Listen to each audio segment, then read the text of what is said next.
We had some dead aliens out there. If true, the U.S. government has kept one of the greatest secrets in history, that we are not alone in the universe. It's the most important story of the millennium. If not, a footnote has become a legend.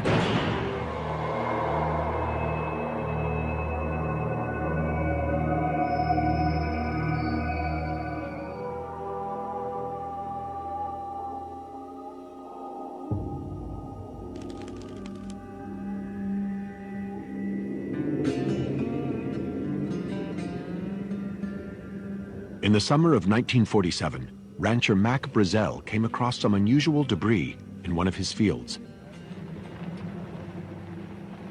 Brazel loaded his truck with some of the material and drove 75 miles to Roswell, New Mexico.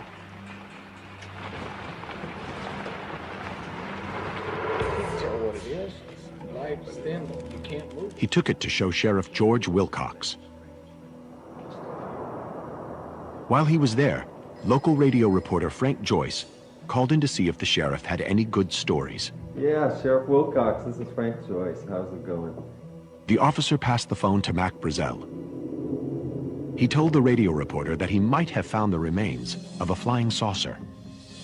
I thought, I have a real crank here, a guy who has picked up some information about something, and he's got it all wrong, you know. This was a hoax. Myself, I don't believe it. To get rid of the likely hoaxer, Joyce told him to get in touch with the military.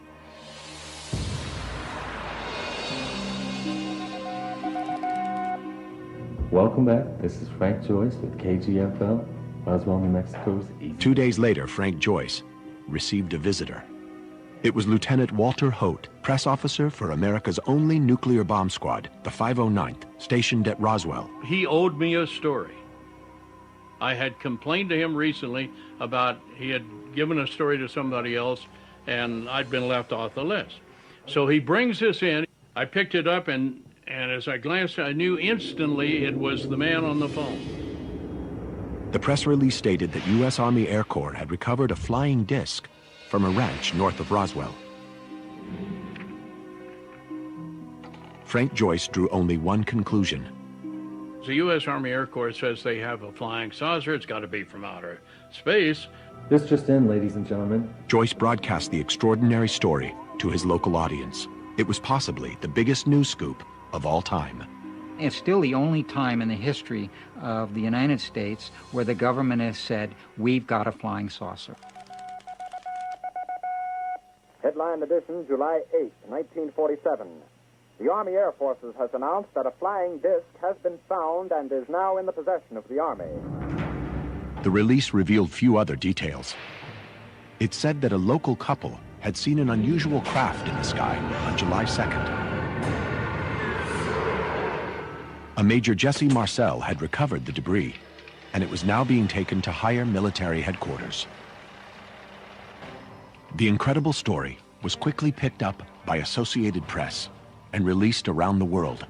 As soon as this story came out, all hell broke loose. New York calls, London calls. God, the world wanted to know about this.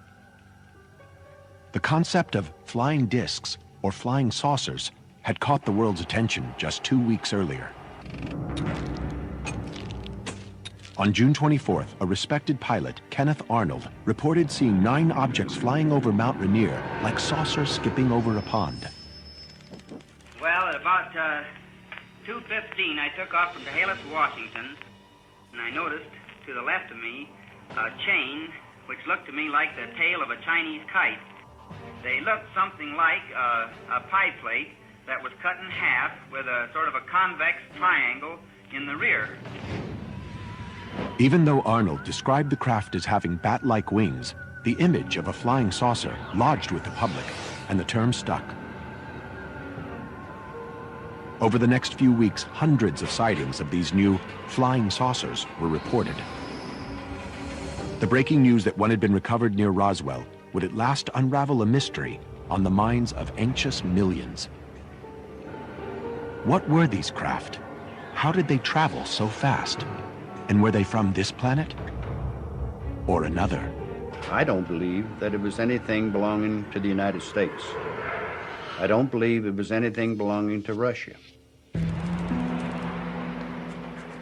The news of the recovery was important enough that FBI Chief J. Edgar Hoover asked to be kept informed. The mystery material was flown to Fort Worth, Texas, for analysis.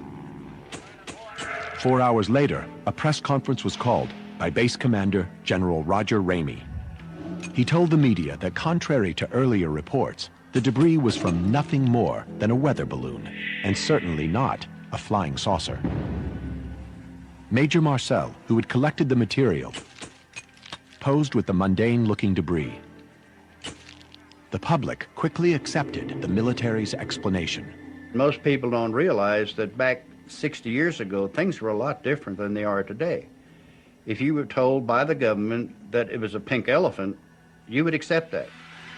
Overnight, one of the greatest headline stories became nothing but a footnote. And it may have remained a footnote forever, if it weren't for one eyewitness And that would be the official story. whose testimony would reopen the Roswell case and shock the world.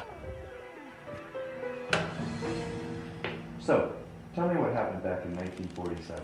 In late 1978, a UFO researcher was introduced to retired Major Jesse Marcel, the intelligence officer who'd collected debris from the original crash site.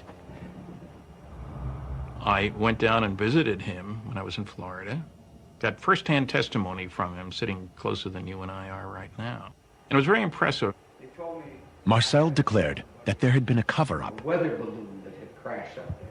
He said that the weather balloon material shown to the press had been switched.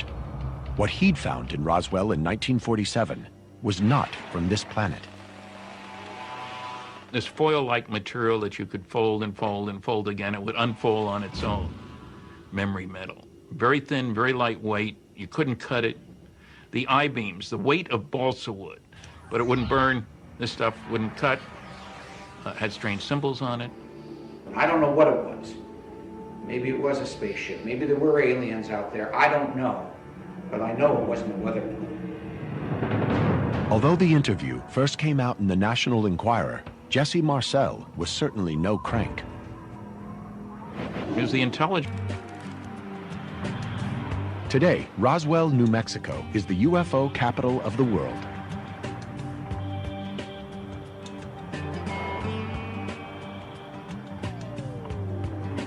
Every year, thousands descend on the town to pay homage to the home of E.T. Toys and t-shirts depict the aliens believed to have landed here in 1947. A museum is dedicated to maintaining the integrity of the Roswell legend. While some come out of curiosity, most ufologists are convinced that the government has been hiding the evidence of ET for 60 years. A Gallup poll in 2005 showed that 1 in 4 American adults believe that extraterrestrials have visited Earth. Self-styled UFO investigators like Dennis Balthaser have been coming here for years to try to piece together the Roswell enigma. Something happened here in 1947 that was covered up, and 60 years later is still covered up. No single piece of physical evidence from the 1947 crash has ever surfaced publicly. Declassified documents haven't as yet revealed any compelling evidence, so UFO campaigners are forced to rely almost solely on individual testimony. The witnesses, to me, are key. Those are key ingredients to solving this. Now, getting the witnesses to talk is a different story. Since 1978, over 100 witnesses have been persuaded to talk. Many of them, like George Newling, offer little more than glimpsed memories. What I seen, it wasn't made in this world. 17-year-old Private Newling was working on B-29s at Roswell in 1947 when he remembers catching sight of something he thinks was part of a spaceship. The first thing that caught my eye was this object was in the bomb racks, and it was the color that fascinated me. It was a gray, but nothing I've ever seen then or before or after.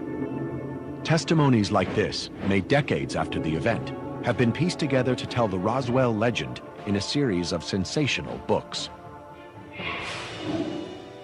Postman turned UFO author Don Schmitt has been following the Roswell mystery for nearly 3 decades. His numerous books on the subject have made him one of the key champions of the legend.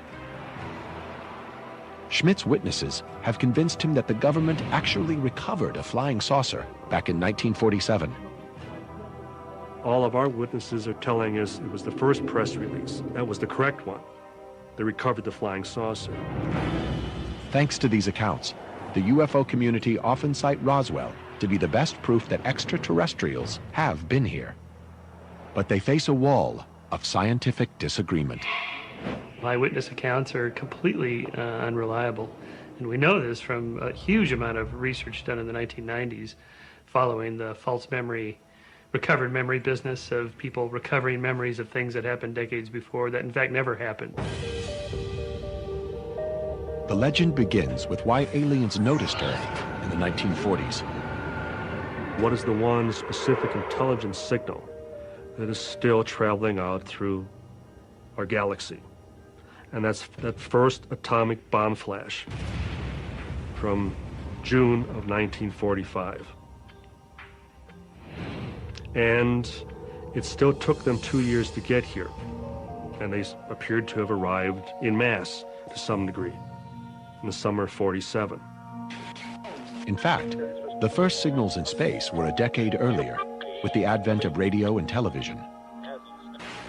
I think they were here to scope out the activity here. You'd want to find out about the military. You had White Sands Proving Ground, where they were doing all the V-2 rocket launches. Los Alamos, where they were still conducting atomic research. And then here in Roswell, where you had the first atomic bomb squadron, the 509th Bomb Group. Other Roswell campaigners think the aliens had come here to save us. Maybe they came to help. Roswell is less than 100 miles from where the atomic bomb was set off 2 years before the incident happened. Were they sitting out there wondering what are these clowns up to? Are they going to self-destruct? Don Schmitt has interviewed military witnesses who recalled monitoring UFOs in New Mexico in June 1947. We had talked to one of the radar operators up at Kirtland Army Airfield up in Albuquerque at that time, and admitted to us that they had tracked a number of unknowns throughout the state, a number of days leading up to the actual incident. It would only make sense that for all of the sightings at that time, that one would eventually crash. On Independence Day 1947, legend has it that the rancher who found the debris, Mac Brazel, recalled a violent electrical storm. Between the thunderclaps, Brazel told friends he might have heard some kind of explosion. The Roswell story tells that one of the alien spaceships was struck by lightning, causing major damage. Debris from the stricken spaceship fell onto Mac Brazel's field before crashing into the ground 35 miles away. So when did you say you found it? I just drove out and it was all over the place like this. Once the story reached the Roswell Army Airfield, 2 intelligence officers were dispatched to evaluate and collect the debris. Major Jesse Marcel and plainclothes officer Captain Sheridan Cavett filled several sacks with the material. That night, Major Marcel took some of the debris home and showed it to his 11-year-old son, Jesse Jr. And when I walked in, I thought, well, why are you waking me up just to look at some garbage here? And he says, no, I look at this carefully because this is not anything you'll ever see again. And he says, I think this is parts of what they call flying saucers. In the meantime, they've also learned that there's another site much closer to town, also based on civilian testimony. A now dead witness, Jim Ragsdale, professed to have been with his girlfriend when he saw the spaceship crash 50 miles northwest of Roswell. In an affidavit, the local Romeo told how the military quickly arrived and removed both the crashed alien spaceship and its dead crew. North of town, they are loading onto a flatbed and loading into ambulance trucks the remains of a ship and crew. According to Ragsdale's testimony, 4 extraterrestrial bodies were found in the wreckage. The aliens were said to be small, with large heads and huge eyes. We have talked to witnesses who are first-hand witnesses, second, third, fourth-hand witnesses. Their stories pretty well collaborate the description of the bodies that were found.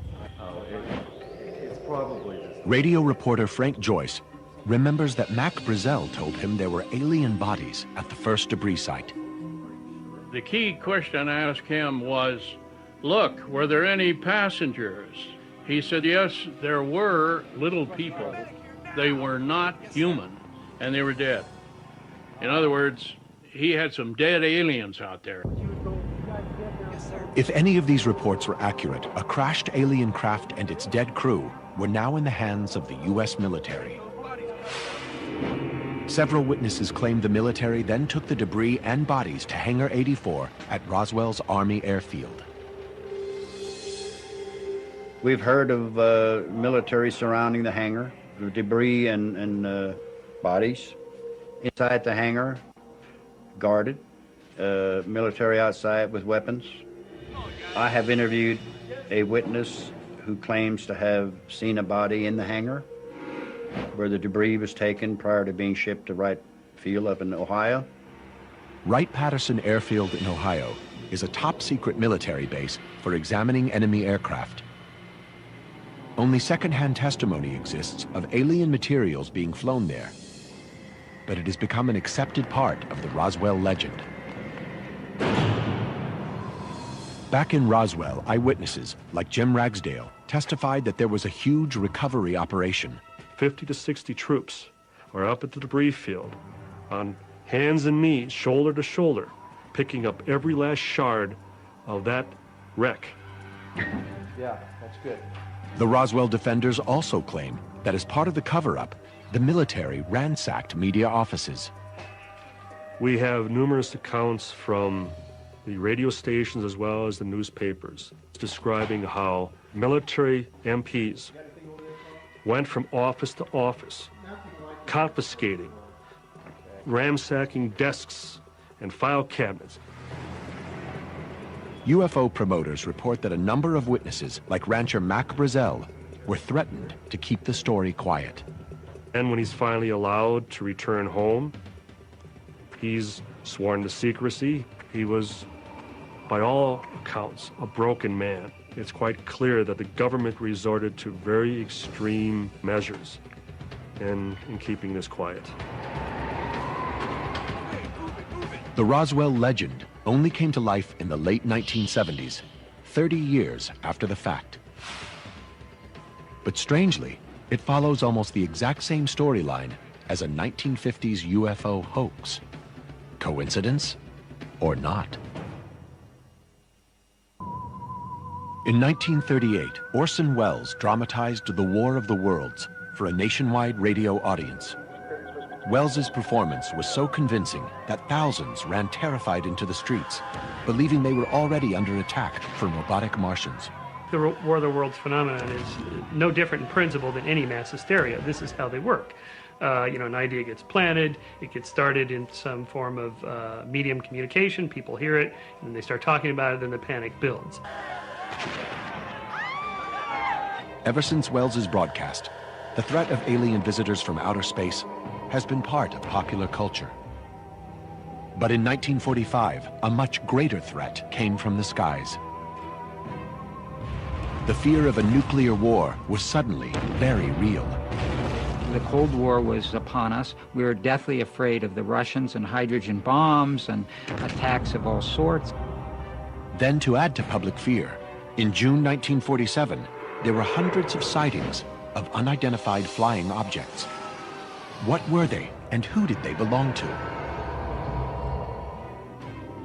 When the story of a recovered flying disc in Roswell hit the world, it seemed at last the mystery of flying saucers would be solved. But almost immediately, the story disappeared. America continued to search for answers elsewhere. Were these flying saucers Russian spy planes? Or were they our own? Or were they literally from another world? Hundreds of UFO movies, books, and comics played to the public's fascination. Here we had flying saucers, aliens and spaceship playing on television and movies, and while they were frightening, they were entertainment that took us away from the real fear, which was the Russians. Then in 1950, a non-fiction book offered proof that aliens were visiting us. Behind the Flying Saucers, written by Hollywood columnist Frank Scully, was a sensational account of a crashed UFO. Frank Scully was a well-regarded author, and he wrote a book essentially about what two men had told him about this incident in Aztec, New Mexico. Scully's two informants had revealed that, like Roswell, a crashed flying saucer and dead aliens were recovered in New Mexico in 1947. There was some kind of a crash out on the highway. Bodies were retrieved and taken to a military base in northern New Mexico. The story parallels Roswell in many ways. The alien craft was made from some kind of lightweight but indestructible metal. There was a type of hieroglyphic writing. The alien bodies are said to have been 3.5 feet tall, with skinny human-like bodies. And like Roswell, the extraterrestrial evidence was hidden at a secret military base. But strangely, the book had nothing to do with Roswell. Frank Scully's 1950 publication is set in Aztec, New Mexico, nearly 400 miles from Roswell. The Roswell story, which shadows so much of the Aztec book, would not be told for another 30 years. Behind the Flying Saucers was a bestseller, and most believed it to be true. Then, in 1952, the two informers of the book, Silas Newton and Leo Gebauer, were convicted of fraud. Their Aztec story was a complete hoax. Headline edition, But reports of the scam had little impact on the public. By then, the idea of extraterrestrial visitors in flying saucers had already captured the public's imagination. The whole business of a flying saucer is classic myth-making from a single source saying they were skipping along like saucers on water. And from there, all science fiction authors, movie makers, they all say, okay, we have to construct a model that looks like, a saucer. In other words, science fiction was becoming science fact. Many of these 1950s sci-fi movies were set in the deserts of New Mexico, a hotbed of top-secret projects. From nuclear bombs to V-2 rockets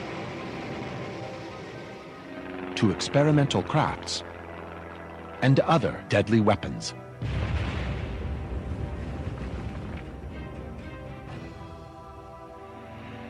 All these projects were shrouded in secrecy and intense security.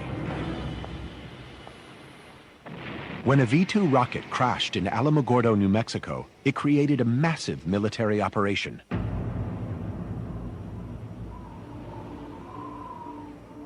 We had a batch of GIs, basically shoulder to shoulder, marching down this valley where the crash occurred. Naturally, some people had picked up a few pieces of metal and said, I've got me a souvenir. The Army went door to door, so they recovered all the wreckage. Such covert action eventually created suspicion among the public. Science fiction started to paint the military as the bad guys. Then in the 1960s came the Vietnam War. It was the first war the Americans weren't likely to win. The huge loss of life and clandestine operations changed Americans' image of their government. Richard Nixon's deceptions and scandals added to the nation's growing distrust.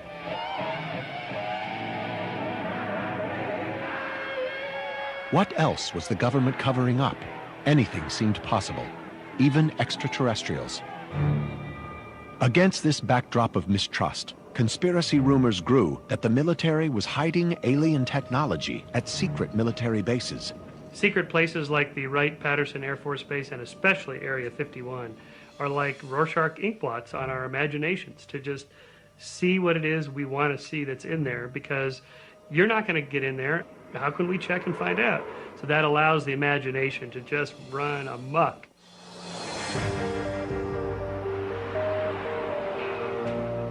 UFO advocates fervently believe that the government is hiding an alien craft and its dead crew. Something did crash. Something was recovered. Whatever was recovered, the government still has it in its possession. Sensational books and films have made bold claims of an incredible military cover-up. But demands on the government to make public any secrets on extraterrestrials have failed to uncover any relevant information. SETI is an independent scientific body searching space for any signal of extraterrestrial intelligence. The facts are that we haven't found the signal from space that would tell us that there's somebody out there. Is it possible that ET could have known about Earth in the 1940s? Shostak thinks the theory of aliens noticing atomic blasts in 1945 is implausible. Well, that means they can't be more than 1 light year away, right? Because it would take a year for the signal, the light from those explosions to get to them, and they have to come back down here. They can't go faster than the speed of light. So 1 year out, 1 year back, that's 2 light years to get back here by 1947. There are no stars within 1 light year of the sun. Whatever the truth about Roswell, the fact remains that from June 1947 onwards, there were UFO sightings all over America. 1 year later, the Pentagon responded with an investigation to gather military and civilian testimony. It became known as Project Blue Book. In June that year, just 12 months after the supposed Roswell incident, a Project Blue Book advisory committee met in secret to discuss their findings. Colonel Howard McCoy, Chief of Intelligence for the Army, confirmed at the secret meeting that the military had never recovered a flying saucer. He then went on to make a statement that is devastating to the Roswell case. McCoy said, and I quote, "I can't even tell you how much we would give to have one of those crash in an area so that we could recover whatever they are." If the alien story of Roswell were true, such a recovery would certainly have generated a huge military paper trail. But no compelling documentary evidence has ever emerged which supports the UFO claims. Their only proof comes from witness accounts. This long list of witnesses is very curious because they didn't come out of the closet, so to speak, until the 1980s when Roswell became the Roswell incident, the mecca of ufology, and that tells us more about modern myth-making than it does about eyewitness accounts. In 1989, claims that dead aliens were at the crash site created quite a stir. But these claims only surfaced 40 years after the event. The first to mention extraterrestrial bodies was retired mortician Glenn Dennis. Glenn Dennis was a mortician at Ballard Funeral Home. He claims that he knew a nurse out at the base at the infirmary that was involved with taking notes while they were doing an examination on a body. And she had drawn a sketch of an alien face and hand and given it to Glenn. Neither the nurse nor the original drawing has ever been found, causing suspicion of the claim. Dennis redrew what he asserts the mystery nurse had shown him. Seth Shostak wonders why the aliens look so humanoid. It's unlikely that the aliens will look like us, but it's very handy if you're making a film or a TV series about aliens that they look something like us, because otherwise, how are you going to relate to them as a member of the audience? Frank Joyce recalls that rancher Mac Brazel told him that there were also alien bodies up at the debris site. I remember on the phone he told me he had some dead aliens out there. But Major Jesse Marcel, who was keen to prove the debris was alien, never mentioned any bodies. My dad never saw them, or if he did, he never mentioned it to me, but I think had he seen them, he would have certainly made it be known that, yeah, there were some people out there too. Even the UFO community has mixed feelings about the allegations of alien bodies. The part about the Roswell incident involving bodies is extremely questionable, primarily because nothing was mentioned about them for many years, and the number of bodies varies depending who you talk to. Dennis Balthaser acknowledges the Roswell story is littered with unreliable witnesses. Some witnesses have decided to elaborate on their stories. Some have outright lied. Some weren't involved at all, but have given the impression that they were. The false testimony and many hoaxes in the Roswell legend are reminiscent of the 1950 novel Behind the Flying Saucers. The only concrete part of the Roswell legend is that some kind of debris was found in Mac Brazel's field in 1947. When Jesse Jr. saw the debris as an 11-year-old boy, his father was already convinced it was extraterrestrial. He just said something like he thought this was parts of a flying saucer. Again, I wasn't quite sure what he meant by that. Jesse Marcel is the only person alive today who has consistently claimed to have handled the material. His testimony is key to proving the Roswell incident was extraterrestrial. But Dr. Michael Shermer argues that a young boy would be strongly influenced by his father's opinion. An 11-year-old boy is going to be hugely influenced by his father under any conditions. But in this case, his father is a well-respected military officer. Of course, he's going to be influenced. Even though he's an important witness, much of what Marcel describes sounds commonplace. There's a lot of metal foil, kind of a thick aluminum wrap type of material, and there was some black plastic material looked like Bakelite at that time. Legend has it that the metal foil had extraordinary qualities, but the young boy saw none. I know that the foil was supposed to have been like metal with a memory where if you bend it, fold it, it would unfold. Well, I didn't see that. Other key witnesses, including Mac Brazel, suggest the debris was quite ordinary. UFO advocates have refused to accept any of these statements, saying that the witnesses were either lying to maintain the cover-up or simply confused. In 1978, Jesse Marcel Sr. claimed the material he had collected on Mac Brazel's ranch had been switched with the debris from a weather balloon.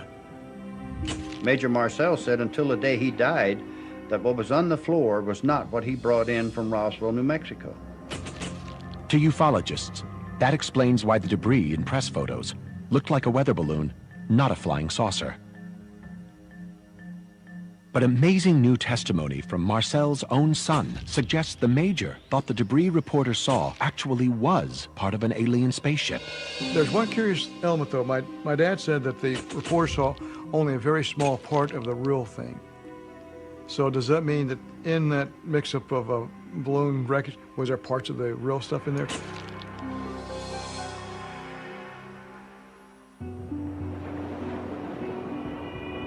Today, Jesse Marcel admits that it's possible that the foil-like material in the photographs and what his father had brought home could be the same.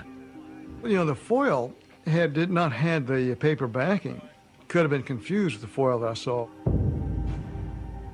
Jesse Marcel remains convinced that there was one thing in the debris that could only be extraterrestrial. He describes small metal-like I-beams with hieroglyphic symbols. That metal beam, like a small miniaturized I-beam, and it had these purplish violet symbols on the inside edge of that. You know, my dad said something like, "This is alien writing." While Marcel Jr. describes metal I-beams, his father remembered them as not being like metal. It looked more like wood. Such contradictions among eyewitnesses are widespread among the Roswell faithful. Other key witnesses also described very earthly debris of wooden sticks, tinfoil, a tough paper, and rubber strips. Scientists and skeptics alike find it hard to believe an alien spaceship would be constructed from such simple materials.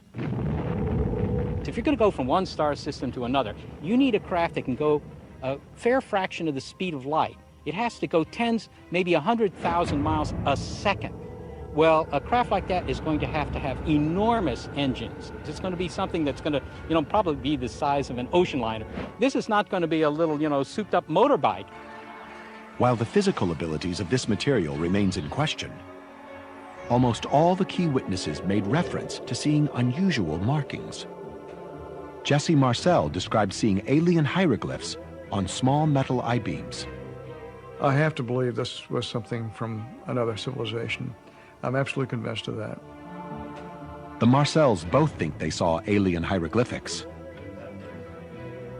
But other witnesses testified to seeing nothing more than flowered patterns. If the origin of these markings can be identified, it might solve the Roswell mystery once and for all. It's about time people knew that something strange went on out there that night. In 1978, when Jesse Marcel recalled events from 30 years earlier, he unwittingly kick-started the Roswell legend. Ever since, UFO authors have expanded the story to mythic proportions. But the Roswell legend makers can't agree on many key details. Where the spaceship crashed, who actually saw it, and how many bodies were recovered changes from book to book. But the Army's counter-story that the debris was from a weather balloon was also in question. Back in 1947, rancher Mac Brazel had reported that he'd seen weather balloon debris before, and what he'd found was different. Throughout the 1980s, suspicion of a cover-up fueled the Roswell legend. Then in the early 90s, two UFO researchers, Carl Flock and Robert Todd, unearthed a top-secret mission that had long been forgotten. It offered a much simpler and earthly solution to the Roswell mystery. Back in 1945, America exploded the first atomic bomb. It was then only a matter of time until the Soviets would develop their own nuclear program. In 1947, testing began on an American secret spying program called Project Mogul. The highly classified mission was set up to listen out for any Soviet atomic test. Mogul was so classified, we didn't know what the classification was. In fact, Mogul was classified as 1A, the same as the H-bomb program.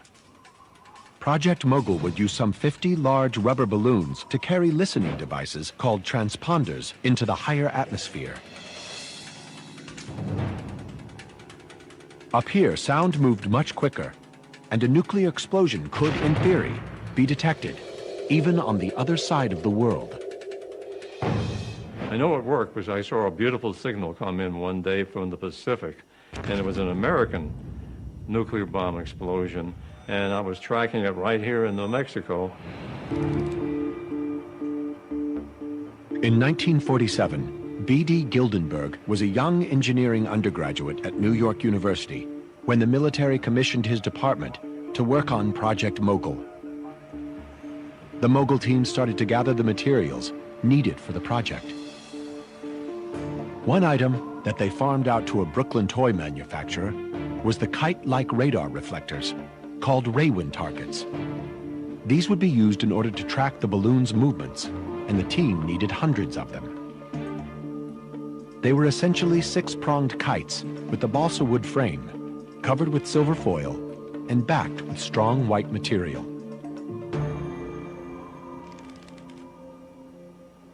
In June 1947, the NYU team traveled with all their equipment to White Sands Testing Range in New Mexico. From this remote desert location, they began experimental launches of their new top-secret mission.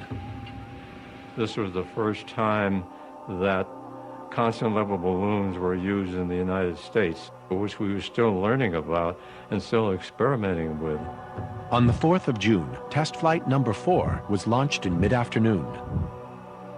But due to cloud cover, the Mogul team soon lost it on both radar and spotter plane.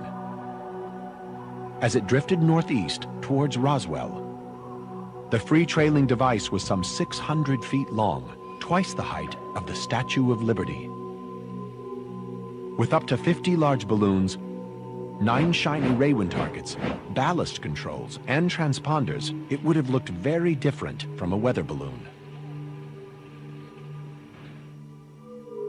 Eventually, the neoprene rubber balloons disintegrated, showering the desert below. Although the mission was top secret, the equipment itself was of little value, and the Mogul team deemed its recovery low priority. Brazel's description of the debris being of rubber, silver foil, and balsa wood, and that there was lots of it, matches Project Mogul perfectly. The photographs of the debris clearly show similar items. But Jesse Marcel Jr. still believes that the hieroglyphs he'd seen 60 years ago were not from this earth. The I-beams were apart from everything. This was something from another civilization. He had a point. There seemed to be no reason why Project Mogul would have strange hieroglyphic symbols on any part of it. But closer inspection of the design drawings for the radar reflectors offers a vital clue.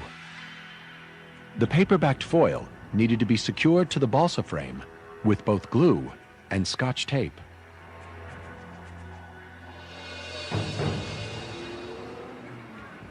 The toy company in Brooklyn, commissioned to make the Raywin targets, used what it had at hand. That included kids' Scotch tape with flowered patterns set in a purple dye.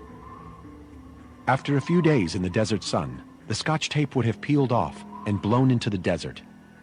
In such heat, the purple dye had impregnated the wood, leaving behind flowered patterns on the balsa wood frame. Some of the tape had these inscriptions from the Brooklyn toy department on it. That's where the hieroglyphics came from.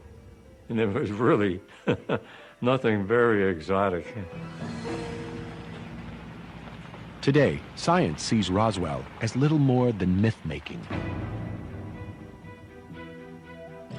We have a really good understanding now of the psychology and the sociology of myth-making. How an idea gets started, it's based on some factual event, sure, but then it just starts to build, and the story gets retold, and memories are not reliable, they're filtered, and before you know it, things get completely different. Today, Project Mogul is accepted among most scientists as the rational answer to the Roswell mystery.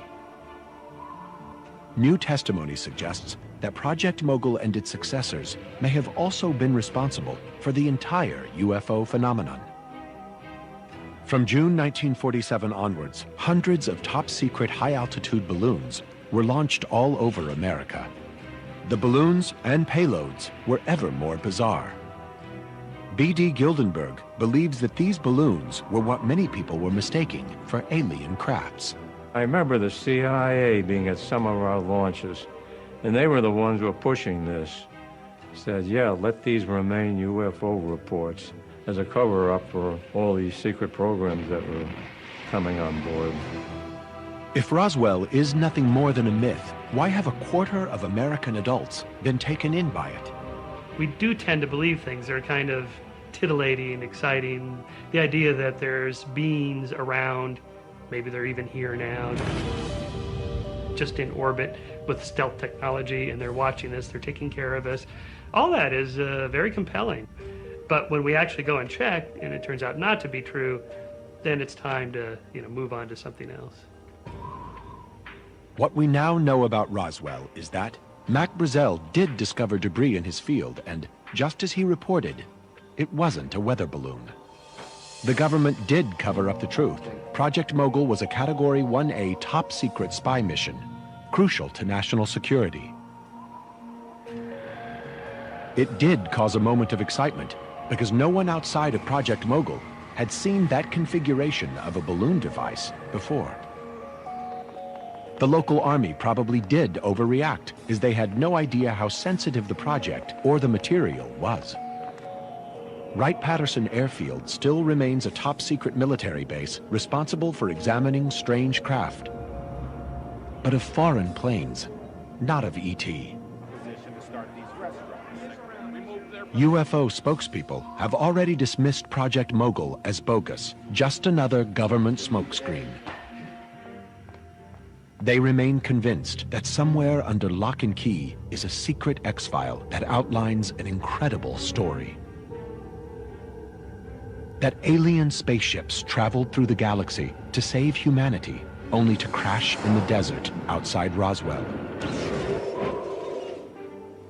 They refuse to accept that Mac Brazel stumbled across nothing more than the disintegrating debris of a top-secret military project, partially stuck together by Scotch tape. Perhaps the real Roswell conspiracy is that so many have been taken in for so long by nothing but a footnote in history.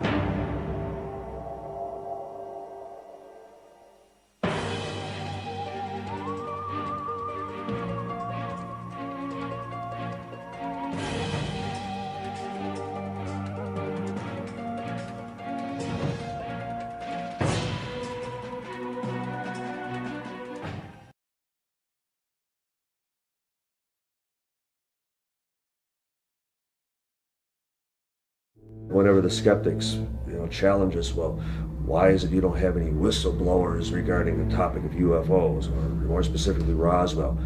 Well, we've had whistleblowers, since 1947. The problem is nobody listens. When you have objects described in formerly classified government memos as being disc-shaped, as invading sensitive airspace, and when you can see from the tone of the memos that this is a very serious matter, then clearly there's something important happening. There are two photographs, two slides, where you can see the bodies. This issue had been proven 50 years ago. This is a political problem. It's a political policy.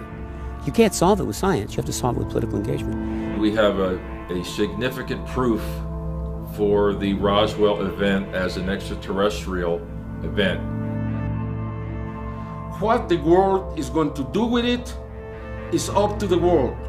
If humanity really understands the importance of this, that this phenomenon is real, then the mission has been accomplished.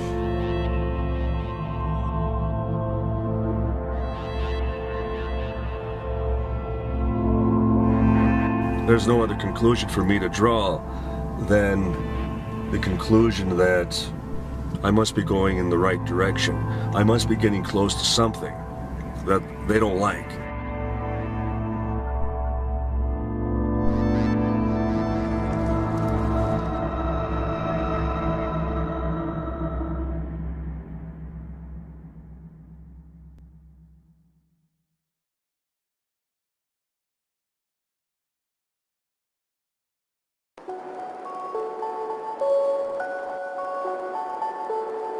To a small but dedicated group of UFO researchers, this barren ranch land, 75 miles northwest of Roswell, New Mexico, is sacred territory. It's the place where they believe one or more alien spaceships crashed to Earth sometime in early July 1947. I think there was probably a mid-air collision that resulted in one going one way and exploding and dumping all the wreckage out in the debris field, the other making it down almost intact. Today, that crash, commonly referred to as the Roswell incident, is the stuff of legend. But we might never have heard of Roswell if not for a former nuclear physicist turned UFO researcher named Stan Friedman. After spending nearly 30 years investigating the incident, hunting down dozens of key witnesses and scores of top-secret documents, Friedman is convinced that the U.S. government is covering up a UFO crash. This is his proof. It begins in 1978, when after giving a lecture on UFOs, someone casually asks if he's ever met former military intelligence officer Jesse Marcel. Brilliant investigator that I am, I said, "Who's he?" I never heard of him. "Oh, well, he handled pieces of the wreckage in one of those saucers you're interested in." What? Friedman tracks down Marcel in Louisiana and first hears the fantastic tale about the day Marcel helped recover a real alien spaceship. There were just fragments strewn all over the area, an area about 3/4 of a mile long and several hundred feet wide. So, Jesse tells me his story was in newspapers around the world, but he doesn't remember the exact date. And he tells me how they took the wreckage to Fort Worth, Texas, and he was told not to say anything. Friedman checks with the local Roswell paper, and sure enough, there it is. July 8, 1947. Roswell Army Air Force captures flying saucer. It was a big sensational thing. Front page headlines, not just the Roswell Daily Record, which is kind of a small paper, but in the West Coast papers, Los Angeles Herald Express, huge paper, and so forth. But there's a follow-up story, too. One day later, a report from the U.S. military that the wreckage isn't a crashed UFO after all. It's pieces of a downed weather balloon. But now, 30 years later, here's Marcel telling Friedman the balloon story is false, part of a cover-up by the U.S. government. One thing I was certain of, being familiar with all air activities, that it was not a weather balloon, nor an aircraft, nor a missile. It was something else, which we didn't know what it was. In the weeks leading up to the Roswell incident, the country is gripped by UFO fever after a commercial pilot reports seeing 9 strange objects flying over Washington state. He said that they acted like saucers bobbing or skipping across the water. It was from him that the term flying saucer came from. Hundreds of flying saucer sightings pour in, especially in New Mexico, home to top-secret test sites for V-2 rockets and atomic and nuclear weapons. The city of Roswell itself is the base of the 509th, the world's only atomic air squadron. Just 2 years earlier, it had dropped the bombs on Hiroshima and Nagasaki. If aliens were going to be interested in anything that happened on this planet, boy, they'd make a beeline for New Mexico. As the story goes, on that fateful night in early July 1947, a violent thunderstorm rolls through Roswell. Out in the desert, rancher Mac Brazel sleeps fitfully in his tiny cabin. There'd been a big electric storm, and he heard what he thought was an explosion that didn't sound like thunder.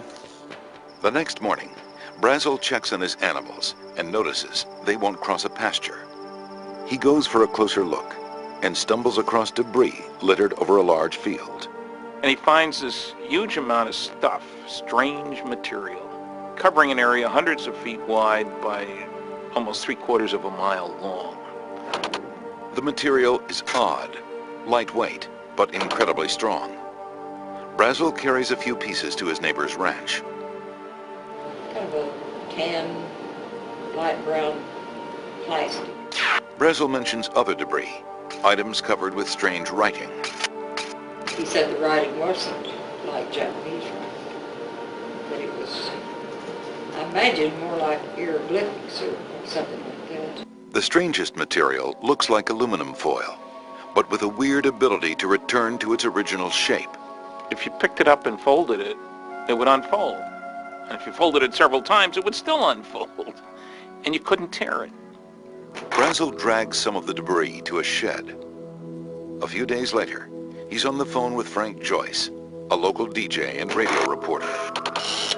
They began to talk about things that might be out of this world. I thought maybe this is a hoax.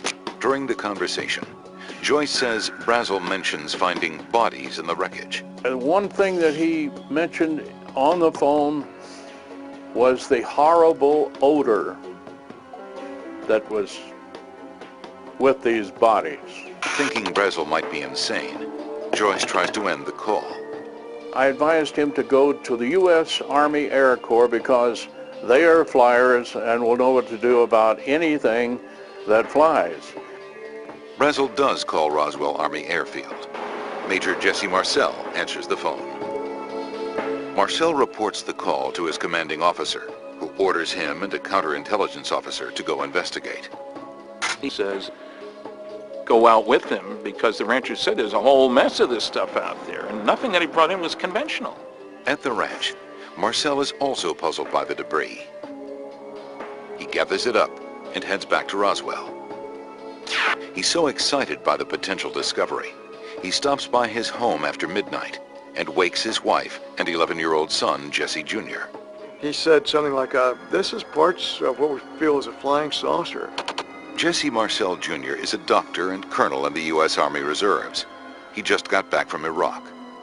He's writing a manuscript called Roswell, It Really Happened. Even though it happened many years ago, he still vividly remembers what his father showed him that night.